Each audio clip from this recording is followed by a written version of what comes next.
حضرت مختصر اگر میں آپ سے 2 یا 3 نام لوں آپ کے اساتذہ کرام میں، جید علماء کرام جن کی صحبت میں یا جن کے فیض میں آپ نے تعلیم حاصل کی، ان کے کوئی 2-3 نام بتائیں گے؟ حضرت آپ پاکستان سے یو کے کب آئے؟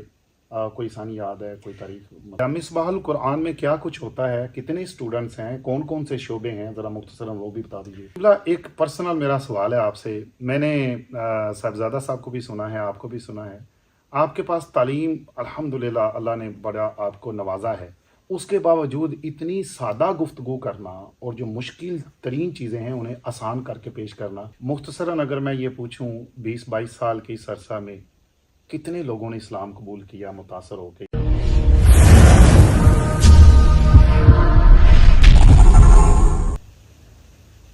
بسم اللہ الرحمن الرحیم، میں کیسر محمود مدنی ہوں، آپ یوٹیوب، فیس بک اور ٹک ٹاک دیکھ رہے ہیں۔ ناظرین محترم، میری ہمیشہ سے یہ کوشش رہتی ہے کہ علم دین کے حوالے سے جو علماء ہیں وہ ہماری رہنمائی کر سکیں۔ اس سے پہلے بھی الحمدللہ جید علماء کرام کے ساتھ اور ثنا خان حضرات کے ساتھ یہ پوڈ کاسٹ کا سلسلہ جاری و ساری ہے۔ آج جس شخصیت کے ساتھ الحمدللہ اس وقت میں موجود ہوں، کسی تعارف کے محتاج نہیں، ان کی زندگی پر ایک مختصر نظر ڈالتے ہیں۔ ان کا کام، ان کی زندگی، ان کی تعلیم اور سارے معاملات کیا ہیں۔ آئیے، میری خوش قسمتی ہے کہ آج میرے ساتھ موجود ہیں واجب الاحترام جناب قبلہ صاحبزادہ پیر شیخ محمد مصباح المالک لقمانوی صاحب۔ آئیے ڈائریکٹ انہی کے متعلق سب کچھ پوچھتے ہیں۔ قبلہ السلام علیکم ورحمۃ اللہ وبرکاتہ۔ وعلیکم السلام ورحمۃ اللہ تعالی وبرکاتہ۔ کیسے ہیں آپ؟ خیریت سے ہیں؟ اللہ کا احسان کرم شکر الحمدللہ۔ جزاک اللہ۔ حضرت آپ کی لائف کے متعلق، آپ کے کام تو دنیا دیکھ رہی ہے، اس پہ بھی تھوڑا سا بات کریں گے۔ بیک ٹو بیسک جائیں گے ہم، آپ کہاں پیدا ہوئے تو یہ تھوڑا سا علاقہ بتائیے گا۔ میری جو جائے پیدائش ہے وہ پاکستان میں سرحد ہزارہ کے اندر ایک شہر ہے ہری پور۔ اچھا، ہری پور کے قصبہ سرائے صالح میں۔ ٹھیک۔ اور وہاں ہمارے ایک بہت عظیم بزرگ شخصیت بھی وہاں پیدا ہوئے، جن کو خواجہ عبد الرحمن چھوروی رحمۃ اللہ تعالی علیہ کہتے ہیں۔ اچھا، اور جنہوں نے 30 پارے درود شریف لکھے ہیں۔ ماشاء اللہ ماشاء اللہ۔ اچھا، اس سے اگلا سوال، اب تعلیم کا سلسلہ پاکستان میں ظاہر ہے آپ نے شروع کیا ہوگا، جی ہاں۔ کتنی عمر تھی جب آپ یو کے آ گئے؟ یو کے جب آیا تو اس وقت غالباً کوئی 26-27 سال کی عمر تھی۔ ماشاء اللہ ماشاء اللہ۔ اچھا، یہ بتائیے کہ آپ نے تعلیم کہاں تک حاصل کی ہے، کتنی حاصل کی ہے، اور کیا کچھ آپ سمجھتے ہیں کہ آج کہاں پر آپ اپنے آپ کو سٹینڈ کرتے ہیں؟ الحمدللہ، تو تعلیمی سلسلہ ایک تو سکول کا ہے اور ایک گھریلو ہمارا جو دینی سلسلہ ہے جو آبا و اجداد سے الحمدللہ چلا آ رہا ہے۔ تو دینی تعلیم تو میرا اکثر حصہ گھر میں ہی تھا، قبلہ والد گرامی اور اپنے ادارے میں ہی۔ اور سکول کی تعلیم پرائمری سکول سے شروع کی ہے، اور پرائمری سکول کا آغاز ہی سرائے سالہ میں ہوا۔ اچھا، اور اور پھر اس کے بعد کچھ عرصہ مانسیرہ میں، اور پھر اس کے بعد واپس کھلاباد ٹاؤن شپ ہری پور میں ہی دوبارہ۔ اور یہ کوئی تقریباً میٹرک تک میں نے ریگولر کیا ہے۔ اور پھر اس کے بعد میٹرک کے بعد مجھے والد گرامی رحمۃ اللہ تعالی علیہ نے دیکھا کہ اب یہ بڑا ہوتا جا رہا ہے، تو کہیں ایسا نہ ہو کہ ہاتھ سے نکل، جیسے کہ انہیں کالج چلا گیا تو کالجیٹ ہو گیا، تو اس میں انہوں نے مجھے ادارے میں ڈال دیا۔ ان کے شاگرد رشید تھے حضرت علامہ مولانا مفتی محمد فرید صاحب گجرانوالہ میں۔ اچھا، تو ان کے ادارے میں ڈال کے فرمایا کہ یہ صاحبزادہ نہ رہے۔ ٹھیک ہے، تو وہاں میں نے تعلیم حاصل کی۔ پھر اس کے بعد جامعہ رضویہ ضیاء العلوم پیر سید حسین الدین شاہ صاحب رحمۃ اللہ علیہ۔ ماشاء اللہ حضرت، ماشاء اللہ حضرت مختصر اگر میں آپ سے 2 یا 3 نام لوں آپ کے اساتذہ کرام میں، جید علماء کرام جن کی صحبت میں یا جن کے فیض میں آپ نے تعلیم حاصل کی، ان کے کوئی 2-3 نام بتائیں گے؟ پہلے تو میرے والد گرامی ہیں حضرت قبلہ شیخ اکبر رحمۃ اللہ علیہ مفتی محمد عبد المالک رحمۃ اللہ تعالی علیہ۔ دوسرے میرے ترتیب کے ساتھ حضرت قبلہ مفتی پیر محمد فرید صاحب ہزاروی گجرانوالہ میں۔ اور تیسرے میرے استاد حضرت قبلہ پیر سید حسین الدین شاہ صاحب زیدہ مجدو، شیخ الحدیث اور چوتھے میرے استاذ ہیں حضرت قبلہ شیخ الحدیث مفتی سیف الرحمان صاحب برکاتی رحمۃ اللہ تعالی علیہ۔ ماشاء اللہ۔ حضرت آپ پاکستان سے یو کے کب آئے؟ کوئی ثانی یاد ہے، کوئی تاریخ مطلب؟ 88 میں آیا تھا، 1988 میں جی۔ ٹھیک ہو گیا۔ اچھا یہ بتائیے کہ آپ کا تعلق کس خاندان سے ہے؟ اور دوسرا میرا سوال، جب میں نے تھوڑا سا ریسرچ کیا آپ کے نام کے ساتھ لقمان بھی لکھا جاتا ہے، یہ دو چیزیں کس خاندان سے آپ کا تعلق ہے؟ مجھے بتایا گیا کہ اعلیٰ حضرت، وہ تھوڑی سی بتائیے سوال۔ ہمارا جو خاندان فیملی جو قبیلہ کے طور پر ہے، جس کو قوم یا نیشن کہہ دیتے ہیں، اس حوالے سے ہمارا تعلق پٹھان فیملی سے ہے۔ اچھا۔ اور ہم سبتی ہیں، یعنی حضرت یعقوب علیہ السلام کی اولاد میں سے ہیں۔ ماشاء اللہ ماشاء اللہ۔ اور یہ سلسلہ ہمارا سیدنا اسحاق علیہ السلام سے ہو کر سیدنا ابراہیم علیہ السلام تک پہنچتا ہے۔ ماشاء اللہ ماشاء اللہ ماشاء اللہ۔ قبلہ یہ بتائیے، ادارہ مصباح القرآن کی ابتدا کب ہوئی؟ ادارہ مصباح القرآن کی ابتدا تو قبلہ والد گرامی رحمۃ اللہ تعالی علیہ نے پاکستان میں خود فرما دی تھی، ان کی اجازت سے ہی ہوا تھا۔ اور پھر بعد میں جس وقت یہاں پہ ابتدا کی 2002 میں، یہاں 2002 میں برمنگھم میں، تو پھر قبلہ حضرت صاحب کی اجازت سے ہی اس کا نام بھی وہی رکھا گیا۔ واہ واہ واہ واہ۔ تو حضرت صاحب کا جو ادارہ پہلے چل رہا ہے وہ تو فیض المالک ہے، اچھا۔ اور پھر اسی میں ایک برانچ جو ہے مقرر کی گئی، اس کا نام مصباح القرآن رکھا گیا، اور اب یہ سارے سلسلے مصباح القرآن کے تحت ہی چل رہے ہیں۔ اچھا، آپ نے سلسلوں کا تذکرہ کیا، مصباح القرآن میں کیا کچھ ہوتا ہے؟ کتنے اسٹوڈنٹس ہیں؟ کون کون سے شعبے ہیں؟ ذرا مختصراً وہ بھی بتا دیجیے۔ مصباح القرآن میں جو مقامی، جس طرح تمام مساجد اور مدارس میں یہاں یو کے کی سطح پر لوگ سیکنڈ ٹائم میں آتے ہیں پڑھنے کے لیے، تقریباً کوئی 100 سے زیادہ تعداد ہے۔ اچھا، الحمدللہ۔ اور پھر اس کے ساتھ ساتھ کچھ بڑوں کی تعلیم ہے، اور کچھ اسٹوڈنٹس ہیں جو دین پڑھتے ہیں، الحمدللہ، فقہ، تفسیر، حدیث، اور اسی طرح تصوف، یہ تمام چیزیں یہاں پڑھائی جاتی ہیں۔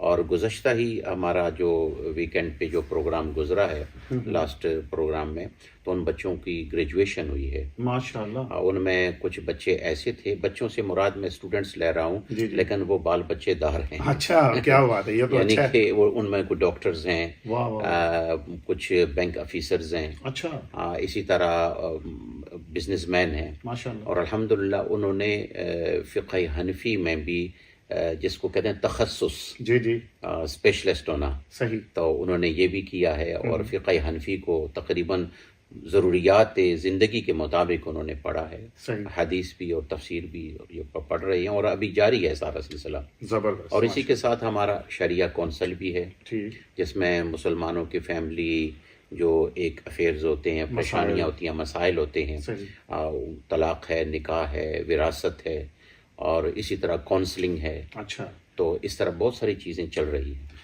قبلہ ایک پرسنل میرا سوال ہے آپ سے، میں نے صاحبزادہ صاحب کو بھی سنا ہے، آپ کو بھی سنا ہے، آپ کے پاس تعلیم الحمدللہ اللہ نے بڑا آپ کو نوازا ہے، اس کے باوجود اتنی سادہ گفتگو کرنا اور جو مشکل ترین چیزیں ہیں انہیں آسان کر کے پیش کرنا، یہ آپ کے والد گرامی سے آپ کو ملی، آپ نے خود یہ ایکسنٹ بنایا، اس میں تھوڑا سا بتائیے گا کہ اتنی سادگی کے ساتھ آپ کیسے ساری چیزوں کو نیریٹ کرتے ہیں؟ اصل میں ملا تو مجھے والد گرامی رحمۃ اللہ تعالی علیہ سے ہے، لیکن بیسکلی یہ طریقہ رسول اللہ صلی اللہ علیہ وسلم کا ہے کہ اس میں دو حصے ہوتے ہیں۔ ایک وہ حصہ ہوتا ہے کہ جس میں بندہ تعلیم شو کرتا ہے، اس میں وہ الفاظ تلاش کرتا ہے، سچی بات، اور الفاظ کا روب دوسرے پہ جھاڑتا ہے۔ تو ایک ہوتا ہے کہ دوسرے کو سمجھانا، تو نیچے سے اوپر جانے میں بڑی دقت ہوتی ہے، الفاظ تلاش کرنا، اپنا روب جمانا، لیکن جو اوپر سے نیچے آتے ہیں ان کا یہ کمال ہوتا ہے کہ وہ نیچے آ کر لوگوں کے ذہنوں کے مطابق، جس طرح فرمان ہے کلم الناس بقدر عقولہم، کہ لوگوں کے جو آگے آڈینس موجود ہے اس کے مطابق گفتگو کی جائے۔ اور میری نظر میں یہ مشکل کام ہے جو آپ کر رہے ہیں، اللہ کریم آپ کو سلامت رکھے۔ آمین۔ قبلہ یہ ادارہ تو اہل سنت والجماعت کا ہے، کیا دوسرے مسالک کے لوگ بھی یہاں پر آتے ہیں؟ کیا یہ معاملہ تھوڑا سا بتائیے۔ الحمدللہ الکریم کہ یہاں ادارے کے حوالے سے ادارہ اہل سنت کا ہے، اور اس کا جو ایک پیٹرن بنا ہوا ہے وہ حضرت قبلہ امام احمد رضا خان فاضل بریلوی مجدد اہل سنت جو ہیں ان کے طریقہ کے مطابق. اچھا ماشاء اللہ. لیکن اس میں دروازے سب کے لیے کھلے ہیں. ٹھیک ہے. اور اس میں مختلف یعنی مواقع پر مکاتب فکر کے لوگ آتے ہیں اور ان کی میٹنگز ہوتی ہیں، جیسے کہ کمیونٹی کی طور پر رمضان المبارک کے ایام ہوں، عید کے حوالے سے ہوں، یا جو جن دنوں میں ایام غیر معتدل ہوتے تھے، ایب نارملز ڈے یا نائٹس آتی تھیں، تو اس میں تراویح کا سلسلہ، عشاء کی نماز کا سلسلہ اور سحری کے بند کرنے کا سلسلہ. وہ یہیں پہ الحمدللہ تمام مسالک کے لوگ یہاں جمع ہوتے اور فیصلہ قبول کرتے تھے. مختصراً اگر میں یہ پوچھوں 20-22 سال کی اس عرصہ میں کتنے لوگوں نے اسلام قبول کیا متاثر ہو کے یہاں پر اخلاق سے یا ادارے کی تعلیمات سے؟ کوئی ایسا واقعہ پیش آیا؟ سب سے بڑی بات تو یہ ہے کہ ایک مرتبہ میں والد گرامی کے پاس بیٹھا ہوا تھا تو قبلہ حضرت صاحب ایک کام کرنے والا کام کر رہا تھا، تو گورا تھا، نن مسلم تھا، اور وہ ہمارے ساتھ کھانا کھانے کے لیے بیٹھا تو وہ کہنے لگا کیا آپ کے ساتھ کھانا کھا سکتے ہیں؟ اچھا. تو وہ تو فوک اور سپون کے ساتھ، چمچ کے ساتھ کھاتے ہیں، لیکن ہاتھوں کے ساتھ اس نے کھانا شروع کیا. اچھا. تو پھر قبلہ ابا جی نے اسے نوالا بنانے کا، لقمہ بنانے کا طریقہ بتایا اور لقمہ بنا کر اس کے منہ میں ڈالا. 3 لقمے ڈالے. بس وہ لقمے ڈالنے کے دیر تھے تو اس نے کہا کہ اتنا شخص جو سفید ریش ہے، قبلہ والد گرامی میں پاس بیٹھا ہوا تھا، تو اس محبت میں آ کر وہ کام کرتا رہا. شام کے وقت اس نے کہا کہ میں کام ختم کر کے آپ سے بات کروں گا. بات کی. اس نے کہا کہ کھانا کھانے کے بعد میرے اندر ایک ایسی چیز پیدا ہوئی ہے، مجھے سمجھ نہیں لگ رہی، میں آپ کا ہونا چاہتا ہوں. زندہ باد. آپ مجھے اپنا بنا لیں. اس نے کلمہ پڑھ لیا. یہ جو طریقہ محبت کا سکھایا گیا، یہ مجھے والد گرامی کی طرف سے ملا ہے. اور یہی چیزیں ہمارے ہاں کئی احباب آتے ہیں، سوال کرتے ہیں، بیٹھتے ہیں، ہم ان کی خدمت کرتے ہیں اور اس کے ساتھ ان کے ساتھ بیٹھ کے بات کرتے ہیں، اور کئی افراد نے اس طرح اسلام قبول کر لیا. سبحان اللہ.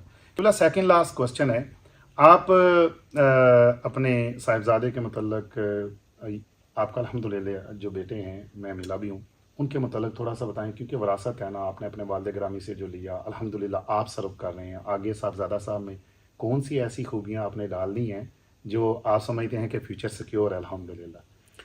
اصل میں جو چیز میں نے ان کو سمجھائی ہے وہ سیدنا حضرت سعدی شیرازی رحمۃ اللہ تعالی علیہ کے حوالے سے کہ یک من علم را دامن عقل بایت، کہ ایک سیر علم کے لیے 10 سیر عقل کی ضرورت ہے. علم تھوڑا ہو، اخلاق اس میں ہو، پہنچانے کا ذریعہ ہو تو آپ کامیاب ہو جائیں گے. سبحان اللہ. علم اگر زیادہ ہو اور اخلاقی کیفیت نہ ہو، الفاظ نہ ہو، اور بندے جس کو پہنچا رہے ہیں آپ اس کو سمجھا نہیں سکے تو آپ کے علم کا کوئی فائدہ نہیں. کیا بات. آخری سوال، لوگ آپ کو دیکھ رہے ہیں، کوئی ایسا پیغام جو لوگوں تک آپ پہنچانا چاہتے ہیں، کون سا ایسا پیغام ہے جو دیں گے تاکہ جو دیکھنے والے ہیں وہ اس پر عمل کریں؟ سب سے بڑا پیغام تو حضور اکرم صلی اللہ علیہ وآلہ وبارک وسلم کا ہے، البرکۃ مع اکابرکم.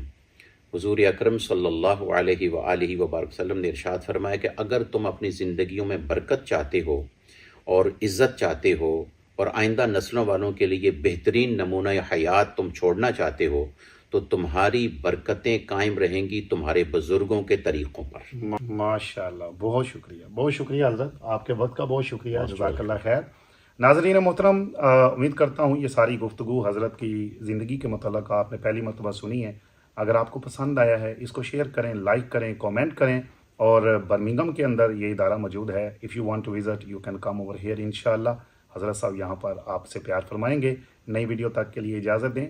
اللہ حافظ. السلام علیکم ورحمۃ اللہ وبرکاتہ.